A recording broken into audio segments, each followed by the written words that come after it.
Hello, football world. I am Jerry Azumah along with Sam Brief, and thank you for joining us on To The Points podcast, where we will break down primetime NFL matchups and give you some bets that I like. Sam, thanks for joining, my man. Good to see you. Hey, so happy to be here. NFL Week 2. I feel like Week 1 is sort of like, all right, it's cute that we get to play football again, and then Week 2 is like, okay, we're in the season, let's roll. Sam, Sunday primetime, baby. Football is here. Tua Tagovailoa has never lost to the New England Patriots. He threw for 466 yards in Week 1 down in L.A. Zoom, tell me what we can expect for Sunday Night Football, Dolphins and Patriots. It's going to be magic in Foxborough. You know, the Dolphins, they face the Patriots. And the Dolphins offense coordinator, Mike McDaniels, he's a mastermind, by the way. He's really creative at calling plays and getting specific matchups that he really likes. In Week 1, you said it again, that Tua threw over 450 yards, 3 touchdowns.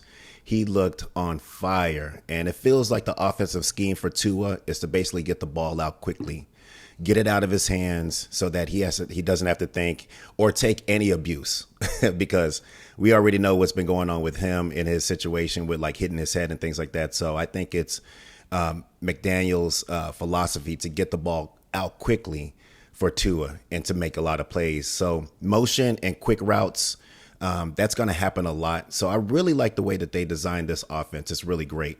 And the Dolphins, they're built on speed, as we know. They have speed and personnel all over the place, and they can basically strike and get to the end zone on any single play. So the Pats have to play very disciplined football. Tyreek Hill, as we know, he's a burner, but Belichick, he's had a lot of success taking him away in recent years. And offensively, the Pats, they have Mac Jones. And Mac Jones doesn't look that bad, and he has a connection with Bourne and Stevenson. So I think that is going to continue on this game. And I believe that Zeke is going to get a lot of touches. I think that he's going to be the trump card for the Patriots. And I think that they'll utilize him and try to slow this game down and control the clock as much as possible. And Sam, I got to tell you, this game will be closer than what people expect. It's going to be a really good test for each team, but you know what? It's going to come down to coaching. And I really enjoyed this battle because they're two masterminds and they're going to go at it, and they're going to put their teams in positions to win. So this is a divisional matchup, as we know. So this game has a lot of significance. Well, let's get to the points. I'm curious your thoughts. You kind of teasing me here on who's going to win and what you're taking. So hit me. Yeah, so if we get to the points, currently the Patriots are a 3-point home dog, and Miami is without Jalen Ramsey, who's a big part of that defense. And in the end, I think that I'm going to put my trust in Belichick. I like the Patriots to cover here. And put some change on Kendrick Bourne, over 41.5 receiving yards. Ramondre Stevenson, over 23.5 receiving yards. And Zeke, over 24.5 rushing yards. I got to say that Zeke over 24.5 feels like free change, especially after the Dolphins gave up 233 rushing yards to the Chargers last week. And I know he's a little washed up, but like, come on, it's still Zeke, right? It's still Zeke. He's really tough. He's going to grind it out, and I think Belichick is going to put him on the game plan. All right, so you got Belichick taking down the Dolphins, taking down Tua for the first time ever. Hey, that was a great divisional matchup. Let's go to another one, this time in the NFC South. 2 Monday Night Football games. What is happening? I swear, we're going to have like 10 games a day every day before we know it. Starting at 6:15 Central Time on ESPN, it's the Saints and the Panthers. We get another look at the number 1 overall pick, Bryce Young. That's right. And currently, the Carolina Panthers, they're a 3-point home dog. Bryce Young, he's a rookie. He's going to make his second career start against a very aggressive Saints defense. They're going to bring pressure to his face, and they're going to disguise coverages extremely well. So last week, the Saints secondary, they came away with 3 picks. So they played extremely well. Cam Jordan, he's the leader of that defense, and they bring zone dogs and pressures all over the place, and they love hitting the quarterback. So it's going to be a lot for Bryce Young to handle. And I think that the Panthers, they're going to try to control this game on the ground. I think Miles Sanders is going to have a big day, and Hubbard as well. I look for them to be extremely active. And the Saints offensively, they have Derek Carr, and he's no joke. I mean, he can get the job done. And last week he threw over 300 yards. So we know what he brings to the table there. And then their wide receiver crew is very effective. They have Olave, they have Shaheed, they have Michael Thomas. So they have some burners over there, some guys that can go out there and make some plays. Now, J.C. Horn, he's hurting a little bit, so there's probably going to be some more pass attempts from Carr. The secondary also can be a little vulnerable, so they're susceptible to some big explosive plays. And Sam, I got to tell you, we have another divisional matchup, so this game has significant meaning. Both teams, they'll be prepared to play on Monday Night Football. Who's going to be more prepared, though? Is Bryce Young going to get his first win? Is he? Is he? I don't know. But if we go to the points, I like the Saints to cover here in this spot. I don't see a high-scoring game, but I do like the Saints to cover and put some change on the under 40 total points. Just going to hit you with a quick curveball here because Okay. you know I'm a baseball guy. Speaking of Bryce Young, you look at the rookie quarterbacks, Young, C.J. Stroud, Anthony Richardson. Which of those do you think is most likely to put on a gold jacket in Canton one day? Oh, man, this is tough. I really like the position that Richardson is in. I think that if they put some more weapons around him, I think that he can be extremely dangerous. I really like what he brings to the table. And if I were to pick, I'm going with Richardson on that one. Going with Richardson, and Bryce Young loses on Monday night. That's what Zoom's saying. Let's move on now quickly to the final Monday Night Football matchup. I think it's kind of cool that we get to watch two games on Monday night, and it's another divisional matchup. The Browns smothered Joe Burrow last week. The Steelers looked awful against the 49ers last week. What can we expect on Monday night, part 2? Yeah, it's going to be a great battle. I mean, the Browns, they travel down to the Steelers. It's going to be a great matchup. Currently, the Browns are a 2.5-point favorite. Now, the Browns, they're riding high, as you know, with a big shutdown win against the Bengals. The Browns defense, they have Myles Garrett up front, and he creates a lot of different problems for offensive lines. They'll move him around everywhere across the line to get those key one-on-one matchups. So look for him to go off this game. The Steelers offense, they struggled last week against a really solid defensive line with the 49ers. So the Steelers, they definitely have a challenge, especially in the trenches. I anticipate the Steelers to try to neutralize the Browns line, and I really like Najee Harris as the running back to really set the tone here.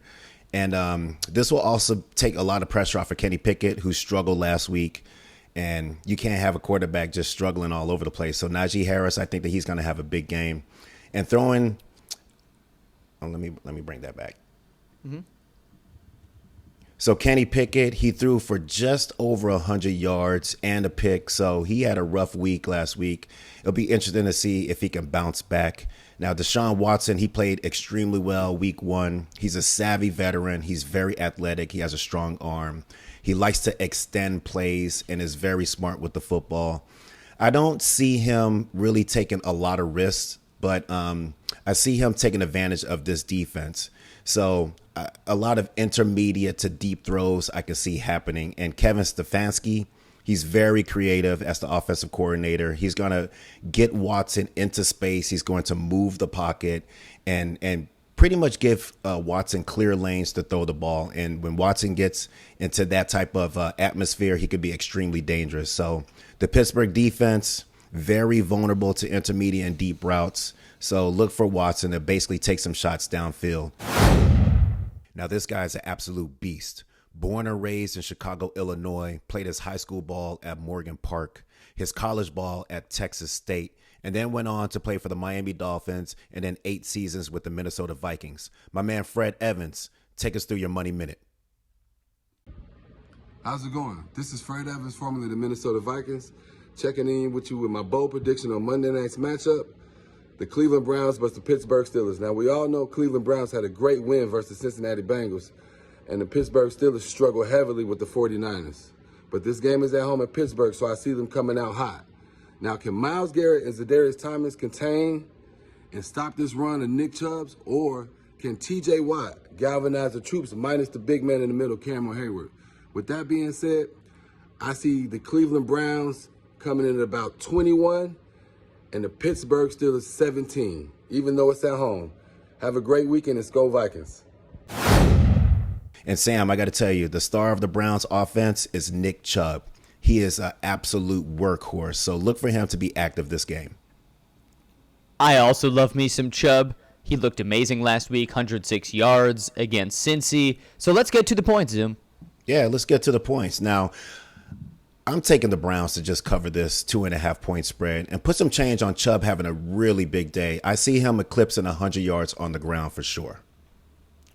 He had 106 last week. He now has 30 100-yard games in his short career. That's third after Derrick Henry and Zeke Elliott in the last 10 seasons. I don't think people really realize just how good Nick Chubb is. Nick Chubb is amazing, and he just seems to go under the radar, which is, it just boggles my mind. I mean, he's such a really good football player. You would think that a lot of people would key on him a little bit more, but it is what it is. I've got a half-decent fantasy team. I've got Eckler. I kind of wish I had Nick Chubb as well, but oh well. Speaking of fantasy, I think it's time for our second straight fantasy focus. That's right. And you know what? I'm going to start the Bucs defense against the Chicago Bears. Now, I love the Chicago Bears, as you know, but they did not come to play last week. The Bears have lost 11 straight, and the offense, they just looked extremely horrible. And I don't see any of this changing drastically in 1 week. So start the Bucs defense this weekend against the Bears. And also start Derrick Henry against the Chargers. Henry rushed for about 63 rushing yards and 56 receiving yards. So he was very effective, with running and catching the ball. So I think those numbers go way up for him this game against the Chargers. And then lastly, start Zay Jones against the Chiefs. The Jags, they want to get the ball to Zay Jones, and I feel like this is the perfect spot for him to get active. Zoom, I love it. I'll follow your advice to the end of the ledge. All right, this has been another wonderful episode of To The Points. Zoom, why don't you take us home? That's right, To The Points, football heads. And this has been a great show, and I hope you have a lot of luck this weekend. Make sure you like and subscribe and follow Jerry Azumah and Sam Brief on all social media platforms. Until next time, guys.